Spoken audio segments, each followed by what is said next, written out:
Welcome to this week's episode of Local Threads, podcast about the people, places, and creative communities that make New England feel like home. I'm Molly, your host, and usually I'm here to share conversations with incredible guests, artists, designers, small business owners, and community builders. But today's episode is a little bit different. It's just you and me. I really wanted to take this time and pull back the curtain to share the story behind Local Threads, how it started, the values that drive it, and why it's become such a personal lifeline for me. We'll talk about my move to Boston, my search for community that pushed me to start this podcast, and how mental health shaped the way I work. So if you've ever wondered what's at the heart of this podcast, or you're looking for your own creative community, this is where we start. So what is Local Threads?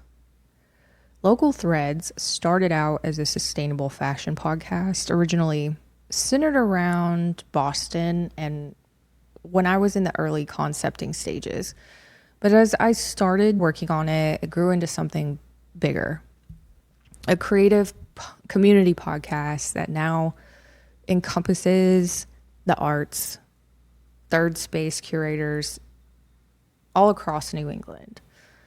The concept was simple: highlight the fascinating people that I had already met and continue to meet through community events.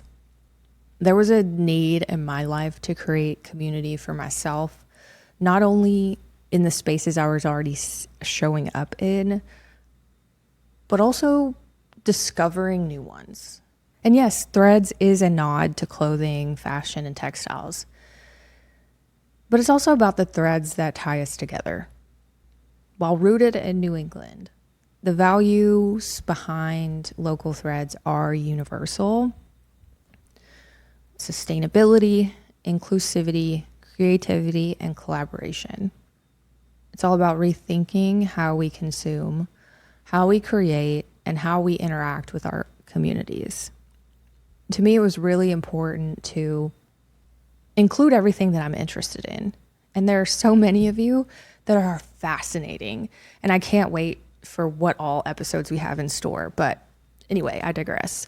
Why it started. So we live in a world that wants us to stay locked into the machine, default to the online community. And yes, online spaces have helped me, especially as a newcomer to the area, find things to do. But they hadn't yet provided a large source of value in my life. I moved to the greater Boston area around March 2022. I relocated from Poland shortly after Ukraine was invaded by Russia. I had never lived in the Northeast before, and I spent most of my life in the Central and Midwest of the US, and I was committed to never living in snow again. And as the universe does, she decided to ship me off to Boston. Before this, I spent time in the military, which gave me a built-in community, which I had never had before. Whether I wanted that community or not, that was my community. And ever since, community had been centered around work. I wanted to change that. I wanted to be a dependable friend when I was actually living in the location with my friends, an ally and a community builder. I didn't want to keep being that transient person that was moving place to place, telling stories of places I used to live before and remembering it fondly after I had already left. New people, a new town, and never truly putting down roots. That has been how I have lived for the past 20 years, and I didn't want to do that anymore. I have had a career most of my life. The last 10 or so more years, I've had struggled with mental health. And those challenges changed the way I could operate in the world. I had to face a new normal. And when they say things catch up with you, they mean it. I couldn't go to restaurants. I couldn't go to events. And I still struggle with that today. I'm not going to sugarcoat it. But Local Threads has become part of how I navigate that. And it's more than a podcast. It's a way to hold myself accountable through my guests, through trying new things, through showing up even when I'm not feeling 100%. There are so many times where I'm just like, I don't know why I signed up for this. I don't want to go. There's going to be too many people. And for me, I found purpose and structure through this podcast. And I'd be lying if I said this wasn't providing a huge benefit in my life. Without this commitment, I would be very lost. I was struggling to find a purpose. And for so long, I was chasing a different career path that anytime I tried to do something creative, I was met with rejection. And that was something that I had a hard time dealing with. And when you're met with that rejection for so long, it makes it really hard for you to want to or think you can be in the creative realm. So I decided to challenge that.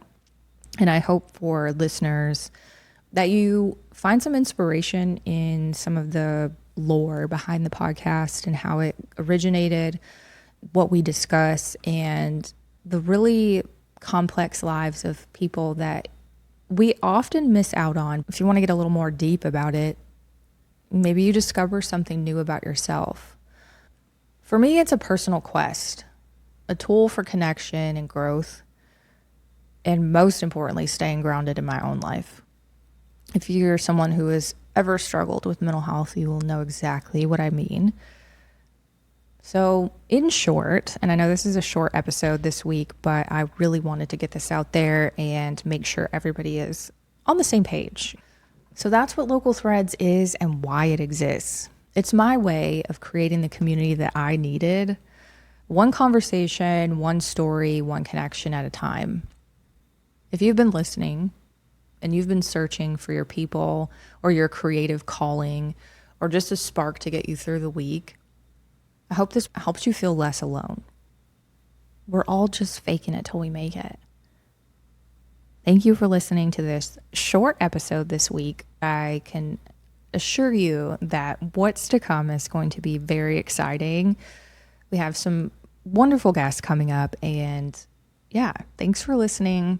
Make sure you subscribe on all platforms. It helps me, help you, help me. You know what I mean? Until next time.